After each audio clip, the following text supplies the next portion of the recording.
Zeri is a very good way to start going about that, and also sort of demands a little bit more priority in the bot lane, so a potential for them to have a little bit more execution focus to that bot side, because Zeri, as far as bot lane champions go, in the early stage is fairly weak. Certainly a champion that can get exploited and does demand a little bit more support from the team, I'll say. Needs someone to help you out. I mean, we could be seeing a bit of a NICU special here from Kabashard, taking the Zeri in the top lane. This Rise locked in Forsaken. Yes, Brooded, we know that it's a pick that he's very, very comfortable on, but it's another one of these champions that really doesn't fit in the meta right now. No, it certainly struggles. It's another mid-range mage that sort of fits exactly into what Swain wants to dish or to deal with. So a slight question mark for me, but I mean, Seiken just feels so comfortable on the Rise that at this point he's happy to take it into whatever matchup, and this sort of adds that credence to a potential old school Carmine Corp style where they want to push and roam. Oh, now this is a weird one. This is a denial pick, but you're denying something that I think you'd be happy to give. Yeah, the 113 has played a little bit of the Lee Sin, but I don't think it's honestly been at the level that you need to take it away. The Twitch, regardless, for Jeskla, I do love. It's a champion that can get on top of the Zeri in certain matchups and really pressurize her. The Xin Zhao going to be the response from 113. Rude, I feel like we're drafting junglers a few patches back. We are. And unfortunately, that is simply the case. The good thing, I suppose, is that if you're drafting two old school junglers, that you don't end up getting countered by the new stuff that's actually better. Yeah. So it's, there's no Viegos here. There's no super strong jungle that is going to come in and absolutely ruin their holiday. But they do have two very early game centric junglers now, and I think that something that we can touch on is that both of these junglers actually very happy to play toward those early stages. I want to touch on this Aurelia ban because I think this should have been Carmine Corp's. They are both looking to lock in their top laner, and this is setting up for you to blind Gnar here, which suggests that you're going for support counter pick, expecting Carmine Corp are taking support on 4, which is strange to me. It's possible, but it's strange. It's weird, and we're seeing a bit more of that focus away from those sort of carry-style top laners. We're seeing about half a dozen of them taken off the table, and that's going to force Jagenda onto stuff which is a little bit lower priority. Maybe we do see something like the Ornn come out from them again, think that they've got enough damage from this Twitch and from this Swain in the mid side to pick that up. Would certainly be I'd say a bit of a gamble. I like that Shyvana ban. That would have been my next best attempt. Swain, not necessarily the highest damage mid laner, but more so just the war of attrition style. Twitch, of course, very, very damage centric. Pretty much all the dude does is damage, so not too abolished with that. But it does make Carmine Corp's focus very easy. And this is why I was scared of you banning away Aurelia on the blue side here, because you don't have first pick of top lane. Is it just frees up Kabashard to take a Gnar? And now we need to see what Vitality B have this answer to, because Carmine Corp, they get support counter pick, they get their blind pick of top lane choice. And if this is an Ornn, I feel thoroughly underwhelmed by this second phase. Not whelmed at all. No. Not even remotely whelmed. And not a single whelm was had. Yeah, and it's a switch up of styles from both teams to prioritizing lanes that they don't really play towards. And Lock it in. I'm worried. I'm worried because for Carmine Corp, they've been playing this top lane style over and over again, and it's had mixed success. But they are the sort of team that when they do something weird, it can just work for them. I think Vitality B are a bit more well-rounded as a roster. So I think if Jeskla and if Jack Troll are going to be getting a bit more attention, it feels like they're more enabled to do stuff with it. I mean, Rakan for Hantera here would just be the icing on the cake of epitome, really, of what we see from them. It is a pivot, so slightly less engaged focused and a bit more centered around making sure that they can coast through the early stages. Make sure that they're not necessarily in too much trouble. I would actually really like to see the Yuumi from Vitality B. I prefer that over the Renata, but that's that's just my own prejudices there. Renata has her own very, very good set of utility this time round. Xin Zhao Zeri, or not Xin Zhao Zeri, but Xin Zhao and Gnar actually, two champions that obviously, when they go berserk on you, can dish out fair amounts of damage. Yep. Zeri actually a very good answer to Renata in her own right, because her auto attacks actually don't really do too much. Yeah, it's just the little right-click zap thing, isn't it? It's Yeah, not the yeah, burst fire that comes through. So yeah, basically you're not dealing any damage to your teammates. It still is obviously a stun effectively because you're not attacking the enemies. Yeah. But it's not the team shred that it would be for an you're not Aphelios, there for with like example. something like a Draven or like an Aphelios as well, where you're actually just half barring all of your team. Yes, certainly would not be ideal. So there are certain uses to this Renata. There are obviously certain counters that have gone the other way as well. And I think that Carmine Corp have drafted for themselves what is ultimately comfort pick once again. We have Xin Zhao Rise, we have a potential for pushing top lane, dives to come through, and then a bot lane which can be fairly self-sufficient. And I think the Vitality B have done exactly what we would have expected them to do, which is go for something that can be focused a little bit more around killing this bot lane. Yeah, because the Renata does bring that disengage in the team fights, but the handshake is a really strong offensive tool in a lot of these lanes. And Lulu Zeri don't have the most range, so could potentially get caught out by that tool. And then when you can come down to this bot lane with the likes of the Lee Sin, with the likes of the Swain, and honestly the Ornn as well, your dive potential becomes really disgusting. Yeah, worth reminding, the graphic at the bottom, it is a Lee Sin jungle, not a LeBlanc jungle. It's not a LeBlanc. as much as that is very, very sad, it is indeed a actual proactive early game jungler that is going to be looking to throw down, at least in the early stages. And at that point, my eyes start to get drawn toward this mid lane, because that is really where the linchpin of control comes from. And I do think that early on, at the very least, it kind of falls to Seiken. And as much as it pains me to say that this Carmine Corp mid jungle duo is going to have fairly decent amounts of control early on, one thing that Rise Xin Zhao do well is skirmish early, right? Rise is a champion that does scale very well, but the thing that he can do is push from very early stages into the game. You do tend to gate your mana a little bit if you opt into a full-on push time and time again, so you have to be very picky with when you go for those pushes in the early stages of the game. But it's something that you can do, and if you time it rightly, pair it up nicely with 1-1-3, Carmine Corp do have tools to find leads. And I think the key thing is, it's Seiken's Rise. I think if it was another player locking in this Rise, we definitely have more questions. I think we've got questions, and I think that they're very valid. But time and time again, Seiken has proven his ability to execute on this champion. And even though it may not be the strongest in the meta right now, once you get to a certain point, the champion does just start killing things. Yeah, it's a bit like my my Jace philosophy, I suppose. At a certain point, Jace just does damage. Doesn't matter how much you focus him in the early stages. I'm glad that the narrative of Jace has moved away from early game bully must win. It's now Jace just does damage as the game gets later and later. So the similar sort of story here with Rise that Carmine Corp have obviously picked up for themselves. Yeah, and apologies for the short delay getting into game. I believe there is just a little bit of a tech issue going down, but of course that means that we've got a little bit more time to talk through these drafts. And Rudu, I'm kind of going to open this up to you one.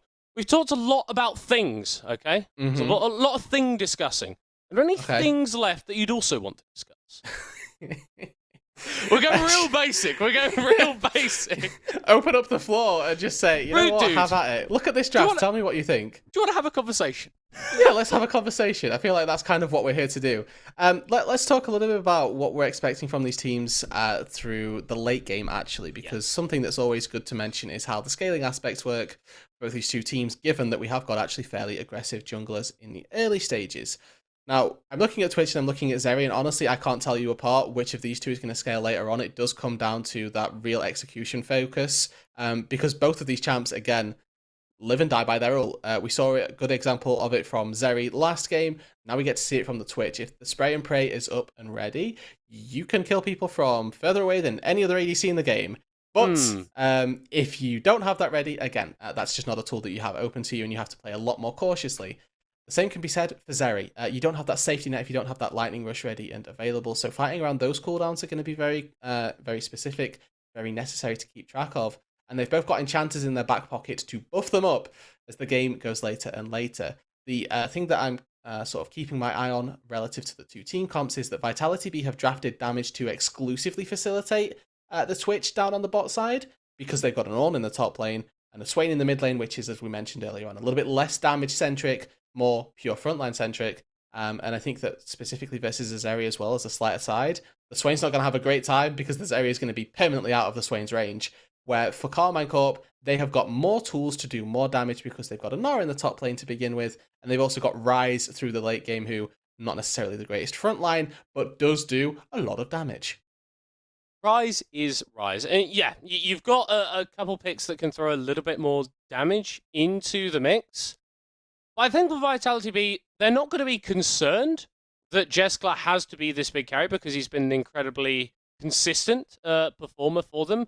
But I think the focus is clear. And it gives Carmine Corp a pretty clear place that they can look to shut down, at least in maybe the earlier stages, that can go forward. As unfortunately, due to that tech pause, they are actually going to be forced to remake the lobby. So we're going to be heading to a very, very short break. But once all of that has been sorted, we'll be back on your screens. We'll be heading on to the Rift shortly.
Don't get it twisted or title, miss it, I'm no insomniac.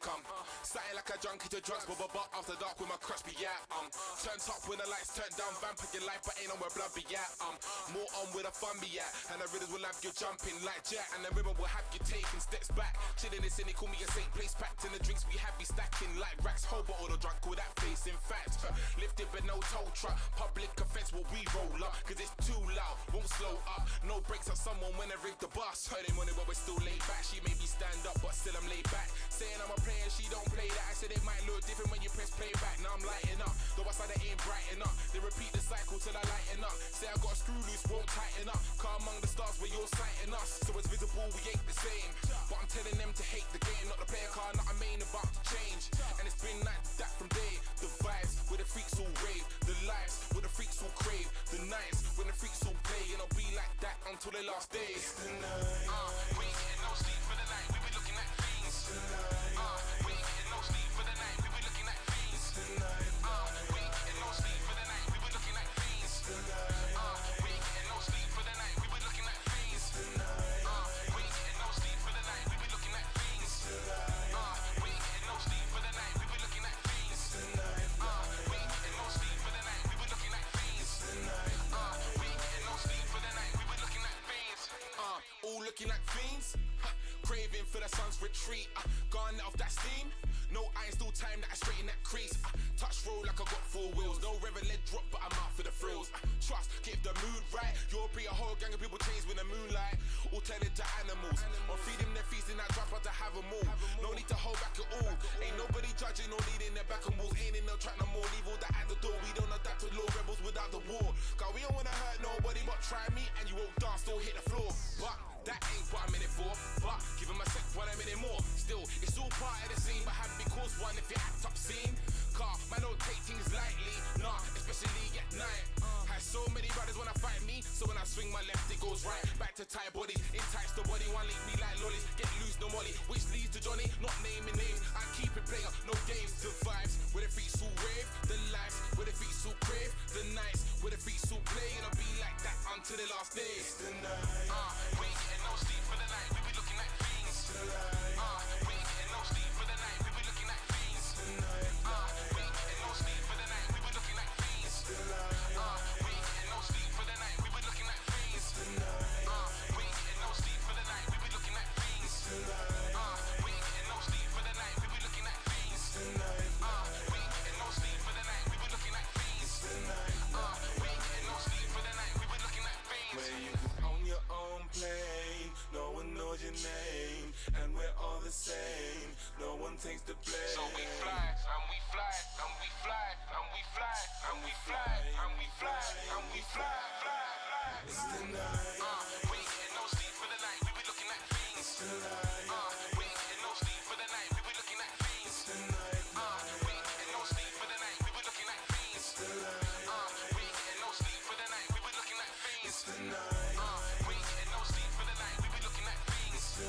Hello there, everybody. Welcome back to the stream. We are jumping right into game for Vitality B versus Carmine Corp. This is our match of the week.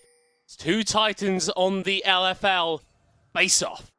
The wait is over. We are finally here, finally ready now to go on ahead and see how we get this game to develop. A reminder for all of you, it has been a little bit of a time since we got to go over this. Carmine Corp battling to stay inside the playoffs.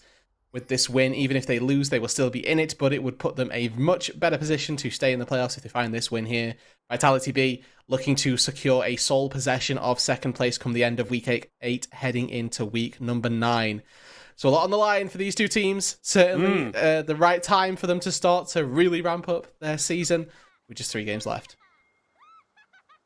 Absolutely, and we're seeing something a little bit different from both of these teams this game. Not the pressure around the top side that we necessarily expected. Shigenda and Cabochard on the Orn and Nar, respectively. Not going to be seeing too much action as it's going to be Jeskler and Reckless, the main focuses of both of these compositions.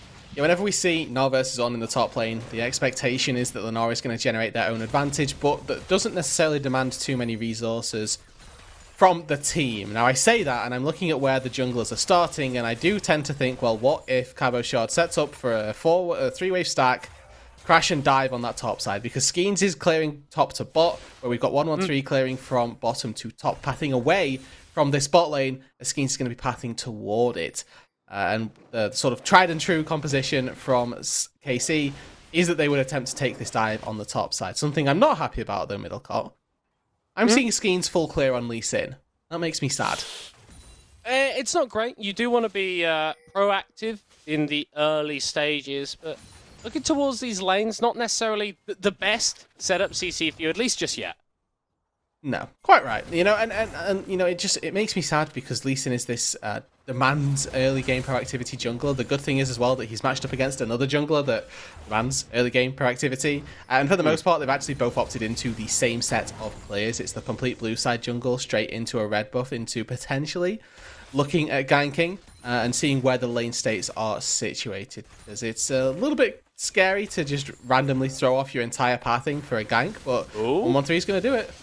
Yeah, the guaranteed CC of the Rune Prison, the lockdown in the mid lane, but Skeens is here with the safeguard to keep his mid laner alive. Nicely read, I suppose, here by Skeens, ready and able to respond to the play by 1-1-3. Diplex does burn his flash in the mid lane, of course, jumping onto a Swain. Pre-level 6, not nearly as scary as jumping onto one that is post-level 6, and this is now costing quite a little bit for Vitality B. If we look at the jungle, it's 1-1-3, taking away this Raptor camp, and may well be able to transition this into a Crook camp as well. Communicate to your bot lane that you want a little bit of priority, and you can maybe go for the double.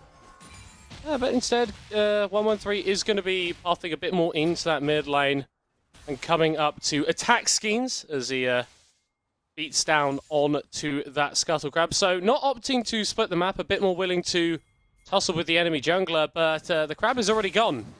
1-1-3 is going to be forced to walk away. A little bit slow, but this fortunately puts him on the right side of the rift for the remainder of his camps. He can take his Raptors and his Krugs as well.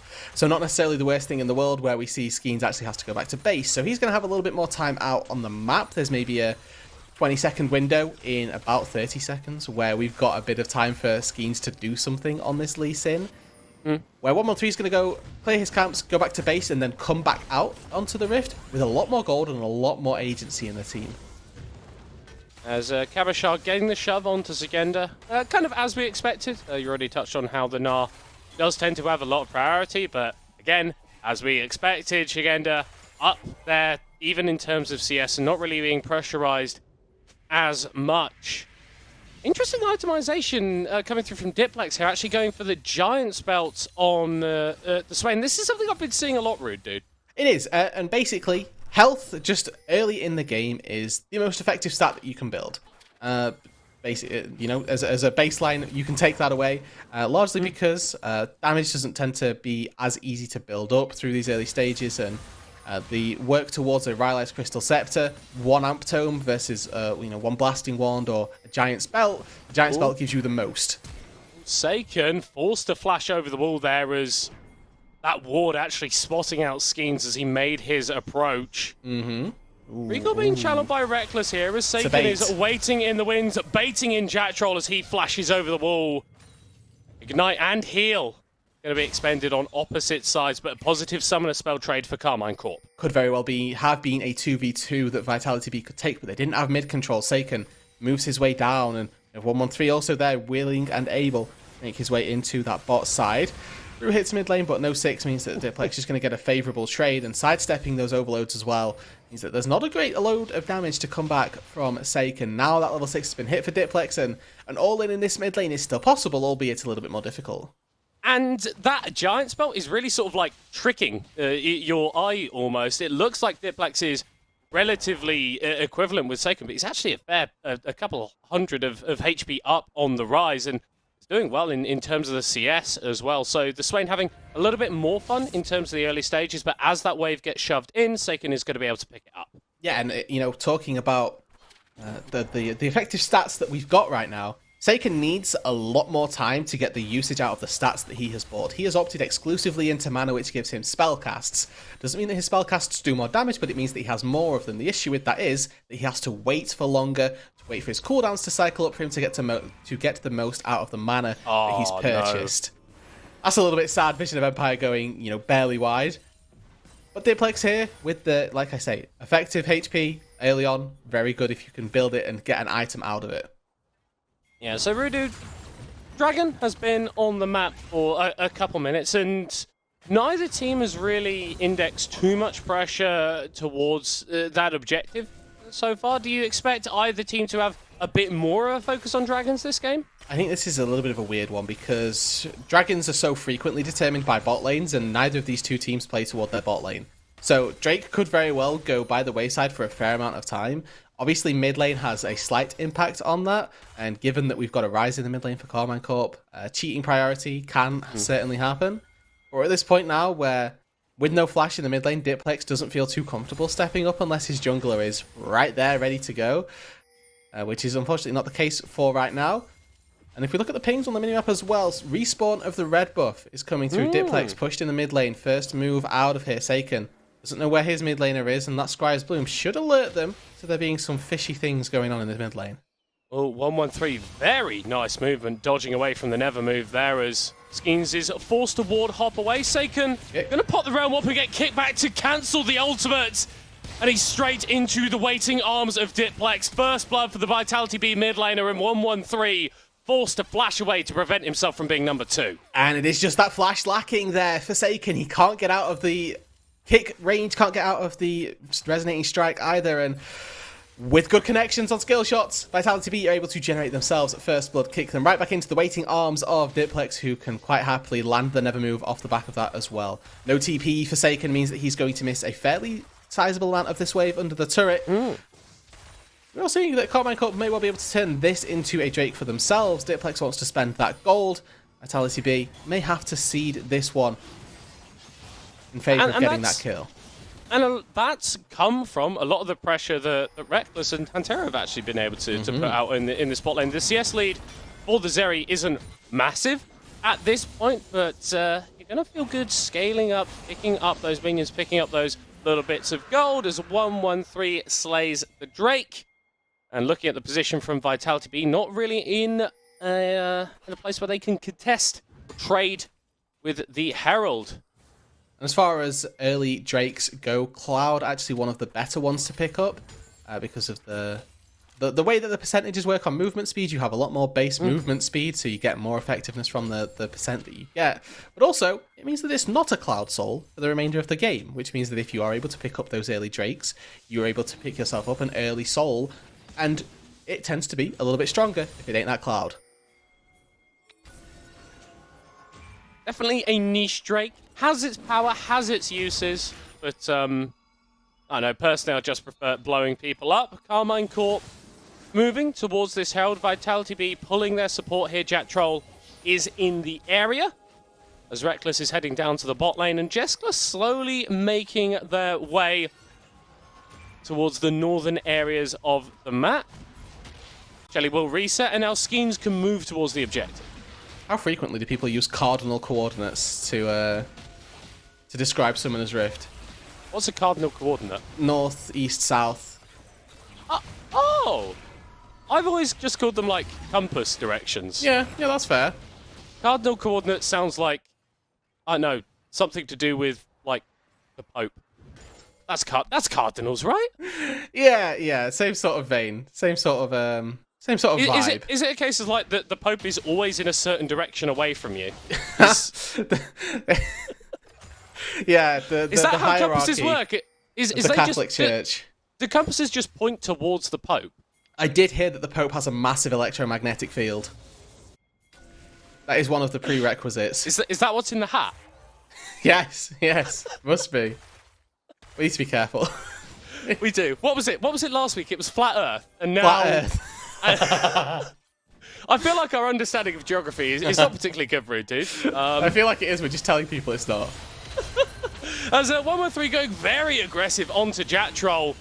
Starts hitting onto his own team as well as Saken. With that, Phase Rush can go forward. Diplex is very, very low on mana. Jessica's nowhere near this. Whilst he can still operate as a front line for his team, Carmine Corp are able to push back Vitality B in their own jungle. Yeah, and this is just the willingness to move from Carmine Corp's bot lane. They have sacrificed a little bit of a wave in that bot side on Reckless, where Jessica gets to push in this entire wave now, and it would be a time where Vitality B had a bit of an advantage, but unfortunately not going to be the case. It's just going to be a couple of ults traded. It's an on. We don't need to get too excited. Yeah. Sagenda, he'll be able to weather this storm. Maybe a world now where he's a little bit more scared for farming under the turret when Cabo goes back to that mini form.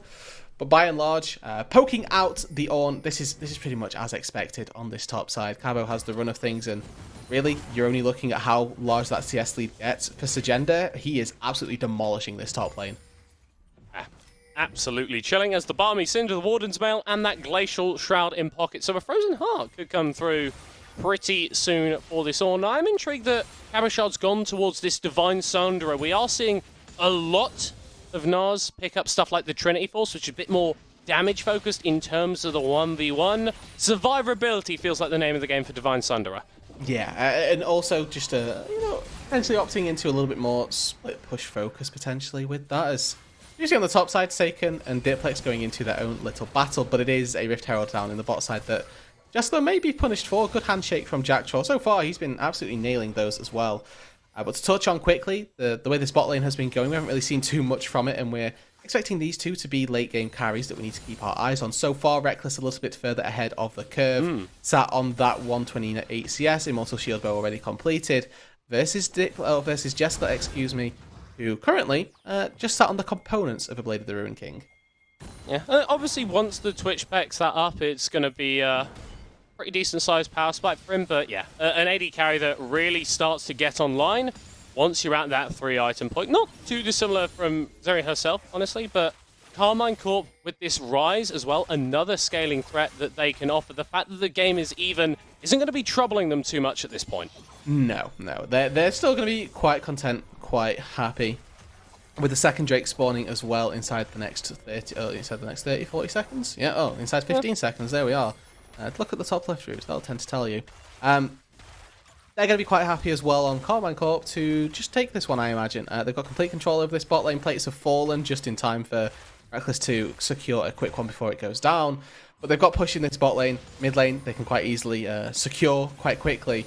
And they should be looking for this Drake, but Jeskla, still quite far, has completed the Blade of the Ruin King now, and it looks like Vitality B have actually done a good enough job at warding off Carmine Corp for long enough for this Twitch to become relevant. Jigenda just resetting there on the Ornn, but walk really bot and TP top. Jigenda should be walking toward this dragon right now, and then can TP top worst case. Yeah. Not really a ward that can get behind Carmine Corp. That blue ward in the Triverse, not TP-able to. Didn't realise that was a word, but all members of Vitality B actually stacking around this Drake as the kick from 113 takes him away from the dragon. Forced to flash back over the wall as Reckless is going to use the ultimate, and Scenes is going to be diving in. Exploded on the Lee Sin and not able to find a kill before he goes down.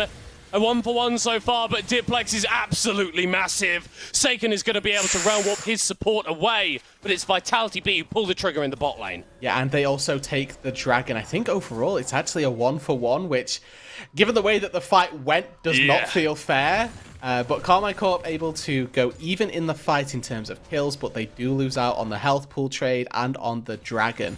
So it's a one fight for Vitality B only by only by the health bar, not by the numbers specifically.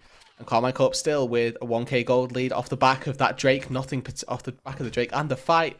Nothing particularly goes Vitality B's way. They aren't able to take a turret, for example, or move into any lane and really deny waves. The only thing that really happens is we see both waves caught in the bot side by the top laners. So overall, Carmine Corp, the way that went, they should be fairly happy, given how poor the fight looked. And it has been a different Carmine Corp, honestly, so far in this game. The aggression early towards that top side hasn't really been here. 113 has been a bit more concerned with enabling his laners to have space, just supportive movements every so often, as it goes potentially in range there, but not opting to pull the trigger. And we are sort of settling into this bit of a slower pace route.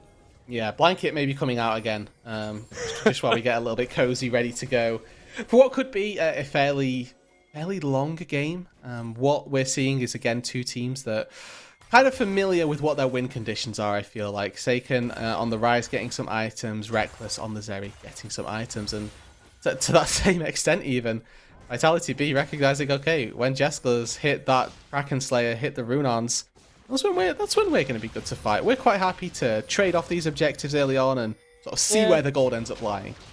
And I'm really interested to see how Diplex is going to be working out as we get later into these fights, because the likes of the Xin Zhao, the Na, the Rise, these are all going to be targets pretty close to you, but Reckless on this Jerry should just be able to kite out of range of the Swain, and Diplex may have issues actually finding access onto the targets that he needs to. Particularly with Hantera in the back pocket as well. Polymorph could come through, but more likely fact is the Whimsy, which just gives Reckless more movement speed, as though the Zeri needs it.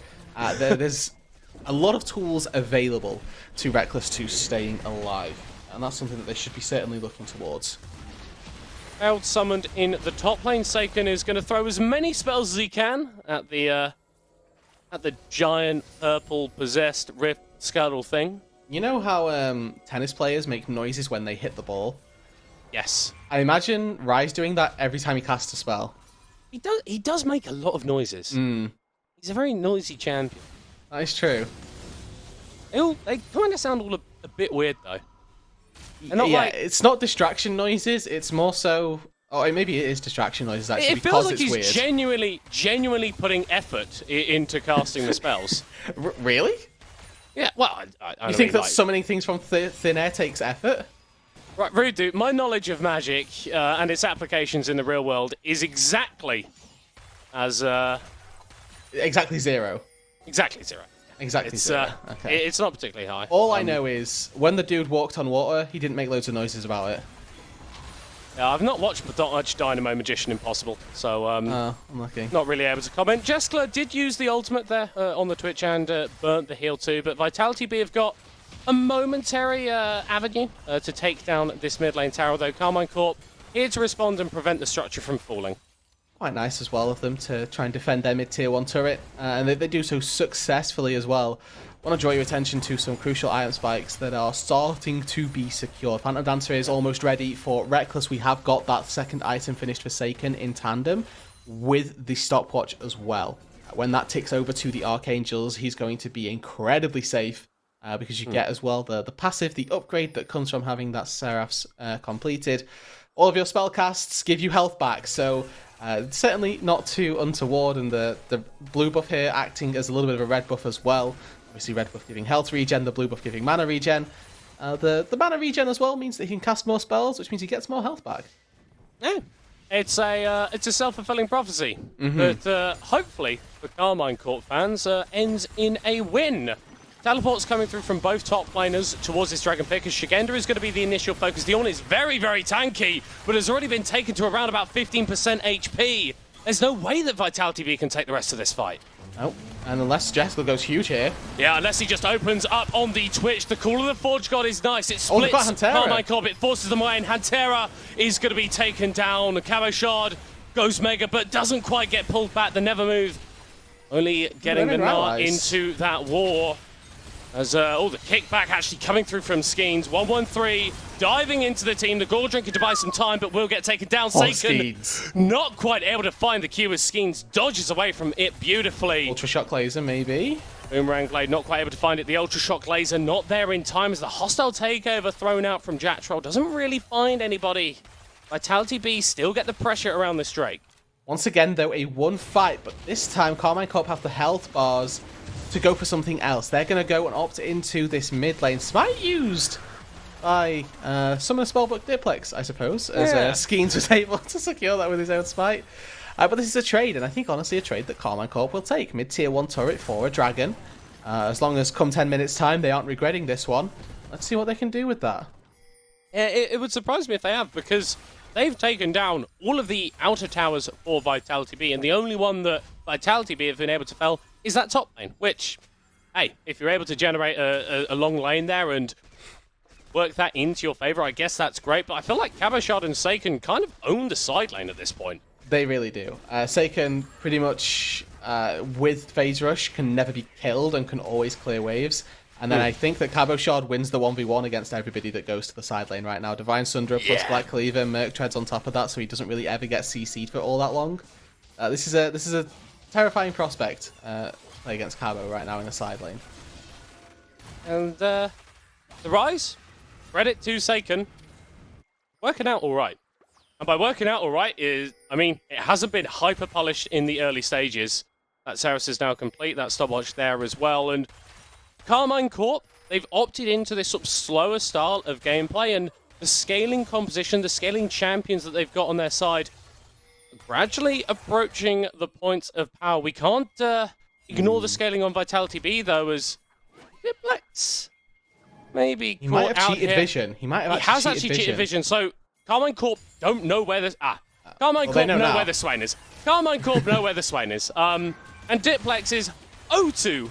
Well aware of his current predicament, of his current situation, ults just to try and clear out the wave a little bit, but isn't able to find too much. That time port does allow Vitality B to knock down this tower in the mid lane, so I guess that's kind of worth. Depends, though. Carmine Corp do have the option of looking to the Baron if they fancied using this window, but I don't think they're all too inclined to go for it. They would have had to have absolutely beelined it there if they wanted it, but they've not opted into that trade just yet.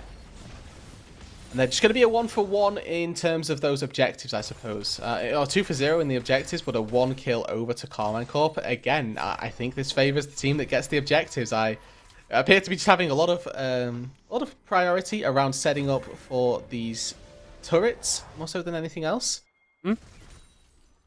I think that having completed that outer sweep now, it neutralises the map state, really. We're talking about these long lanes, and something that I love, Middle, cut us a quick tangent. These little memes that we start to generate, and their own little caster-specific terminologies. Long lanes, it feels like, has been the one for the day. Yeah, long lanes. In a completely neutral game where the map doesn't change at all. Really I appreciate the irony.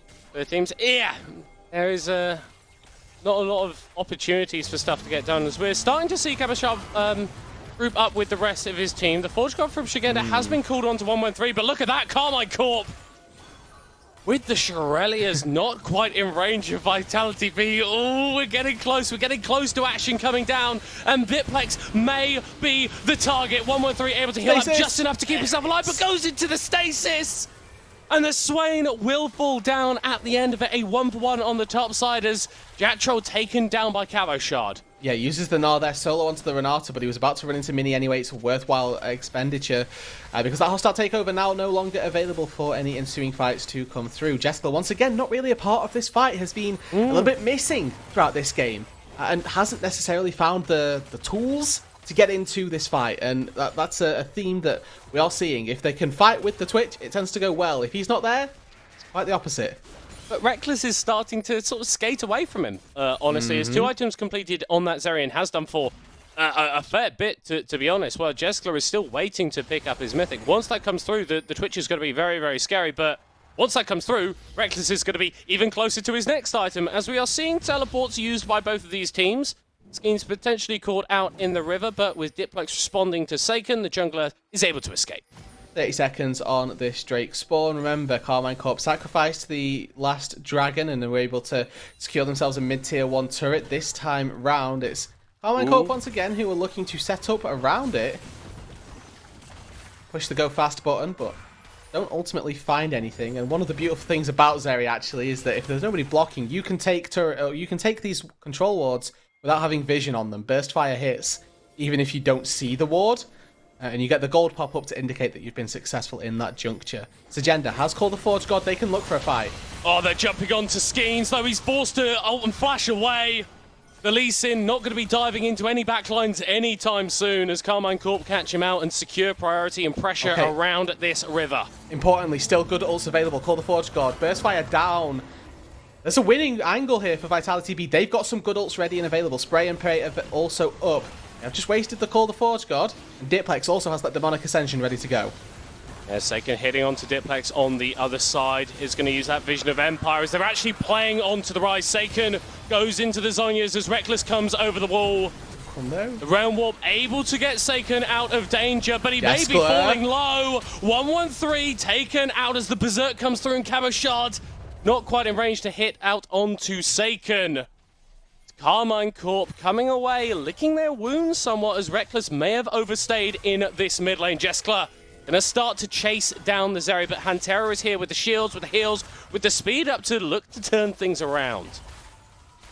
Very messy fight from both sides. Realm Warp actually saves the life of Diplex and Skeens on one side of it, where Jeskla able to dish out the damage on the other side and take down 113 off the back end there. The Drake does go the way of Carmine Corp, having seen Diplex and Skeens commit to Seiken on one side of the fight. It's a very strange one, honestly. Not quite too sure how these team fights are going to continue to play out. The one thing that we did see is that Jeskla does damage. He's with the team now. Has that Kraken Slayer finished as well, Blade of the Ruin King, so he can kill that first target a little bit easier with the stolen away movement speed, first of all. And you need to care for this Twitch. The later this game goes, it will be an incredible threat as 113. They have gone too far forward. He's going to use that ultimate, but gets kicked back and is surrounded by 5 members of Vitality. Shigenda going forward onto Hantera, who has been slowed, has been tagged, has been taken out, as now Seiken going to be the next focus potentially. It's actually Cabashard who's trying to deal damage to the front line. Reckless, full HP, the Ultra Shock Laser, enough to take out his opposite number, and somehow Carmine Corp push back Vitality B. Numbers deficit, but Gnar plus Zeri is a lethal duo, particularly when Cabo still has this Mega Gnar ultimate available. Could have gone huge if Vitality B didn't stick around too long. The Ultra Shock Laser just sniping out Jessica on the back end stops this fight from being a complete wash against Carmine Corp. We're getting closer and closer now, middle cut to these fights, meaning actual significant things, but again, it's the exchange of champions in a way that doesn't allow for any objective to be taken. Baron was up. The way that Jeskla falls means that Vitality B can't take it. They are living and dying by Jeskla's damage at this point. They've got enough situational damage to kill off one target if they're isolated. We've seen that in the way 113 has been taken down fairly a few times now at this point. If they get into these long order team fights, they need Jeskla there and they need this Twitch's damage. And they need to kill people that aren't 113 as well. Because if the Xin Zhao's dead, like, that sucks for Carmine Corp. It means that their ability to make aggressive plays isn't as strong, but they've still got all the damage. They've still got the Rise. They've still got the Zeri. And with the Gnar and Lulu who can enable them, your 4v5 is actually pretty damn good. Exactly. You make a great point. Focusing on to 113, obviously it's that first target. It's who you have to get rid of because he does annoyingly do enough damage and cause enough disruption to ruin your backline's chances of winning out in a team fight. Jeskla, though, could be looking for a play. Down 2 levels. Yeah, as opening up with the ultimate, the kickback coming through onto Hantera. The Lulu just removed from Summoner's Rift, and Reckless is not in a great state either. Pings are coming down around the Baron Pit here for Vitality B. Seems a little bit overzealous, honestly, with still 4 carry members up and available. No Lightning Rush ready for Reckless, so this is Zeri not exactly the monster that we would expect to see, but Seiken still up. Cabo Shard's Mega Gnar bar ticking up nicely. This is very risky by Vitality B. Oh, Jatroll forced to flash away. They have to turn. A little bit too confident in the face of Carmine Corp on 113. And Terra is going to be back on the rift, but that Baron is not going down quickly enough for Vitality B. Jatroll waiting in the wings. A strong hostile takeover could ruin Carmine Corp's chances as Seiken gonna throw up the Realm Warp. They catch a pick. Who have they got? It's 113. He's dead. That's the Xin Zhao we needed to be buying time for Carmine Corp in the front side as Skeens is going to be isolating out Cabochard and taking them out. Seiken, Reckless, and Hantera still alive. Vitality B with health bars in. Still wild growth available for Hantera. Seiken can maybe do enough. Diplex goes back to base. He's got teleport available to come back in. He caused such a disruption in that front line, and I think they've done just enough. Reckless, Seiken, and Hantera now to defend the Baron. 3 items on this Rise, 3 items on this Zeri, but 5 health bars that you need to go through. Carmine Corp blink, and Vitality B secure the Baron. Very tight angles here. These fights, the objectives, they are coming down to a very small margin. Carmine Corp are able to default back to the Baron, so they secure themselves Soul Point. There's now a 3-minute window where Vitality B are under a little bit of pressure. Was it worth it? They've secured themselves the Baron. What can they do with it? There are 3 turrets outside the base to secure, 5 turrets inside if they want to get even further. One single fight could very well do it. That's the power of the Baron. You win a fight when you've got Baron, you can end the game. They need to find that fight, and they need to start taking these structures more importantly. And as it stands, Vitality B aren't really pushing to aggressively. Already, basically a minute of that Baron time has fallen off, and we haven't seen any of those purple minions really connect onto these towers. Yes, Diplex is doing a fine job pushing in the top side, but unless you start getting multiple members of Vitality B roaming over, this tower isn't going to be under much threat as Cabochard actually going in onto the Swain and overstep Off target in the top side from Diplex, but with that Zhonya's, he buys enough time to stay alive, and now Vitality B go for the dive under the tower. It was just a bait. It's 2 kills, and they go to Diplex. And you just can't go onto the Sway like this. He's got the ulti, he's got the Zhonya's. Trying to focus down that target is too difficult, and Carmine Corp, they pay the price. 2 members fall. Baron buff available. Fortunately, Reckless here with the ulti still going. He's done enough to clear out that wave. They take the top tier 2 turret. They may be able to transition this into the mid tier 2 as well. The base remains unbroken. That ulti now wearing off of Reckless. His ultimate no longer ready, no longer active. Second turret falling in the mid lane now, and Vitality B, they win the fight, but they don't break open the base. Definitely the team in the ascendancy, however. Important to note now, Rude, we're starting to get these Ornn items coming online. Actually, for every We've done it. The Ornn items are online. The Ornn items are online. Wormfallen Sacrifices and Leandri's Laments across the board for multiple members of Vitality B, and that's an extra 1,000 gold worth of stats on every single member of this team. So that gold lead that we're touching on, that we can see, in fact, 4k for Vitality B. Why don't we double that? And then add a little bit extra as well. The 5k that comes with those stats specifically. Certainly something to keep track of and note those intangibles that we touched on a couple of games ago with the level lead. And that level lead, not necessarily as important. Jessica actually down a level over his counterpart, but that doesn't matter. With the final few seconds of this Baron, they complete the outer turret sweep. And I asked Middlecop, I said, what can they do with this Baron? Was it worth giving over the Ocean Soul Point to get this Baron? If they break open this turret, it is decidedly worthwhile. Yeah, but Carmine Corp aren't going to be going down without a fight as that Baron drops off. Pushing power, not quite enough to maintain a solid siege on that bot lane inhib tower as Shirelius has been used. He got caught by a slow, and Habbo was looking. He was trying to sniff out and engage, but not able to quite find it there. And now that this Baron is worn off, by the way, this is so hard. Yeah, cool. The Forge God, though, landing onto 2 members of Carmine Corp. 113 already using that ultimate and diving back in. Shigenda not quite able to find Cabochard, who's going to be stuck in that mini-fall for a while. It's the double pullback, and the damage is honestly disgusting. Jeskler now on a killing spree, and Vitality B can move into the base. At a certain point, people are going to have to ban Diplex's Swain as well. This is the 2nd time he's broken open games with this Swain. Yeah, Cabochard pulled back there with a handshake as Reckless uses that ultimate. Vitality B not really able to move too far forward as Teleport coming through and Shigenda looking to turn Vitality B. They could be in a really rough spot, but they're able to index onto Reckless. Cabo Shard moving over the long flank on the Gnar in the Mega, but doesn't get any stuns with the knockback. Saken now going to be realm warping forward, but he's just going to realm warp to his own death. Diplex going golden once again to keep himself alive, and Carmine Corp have no answer. The Swain is just too tankly, and Reckless isn't able to find the damage. Vitality B do just enough. They weather the storm, all the engagers. They're going again.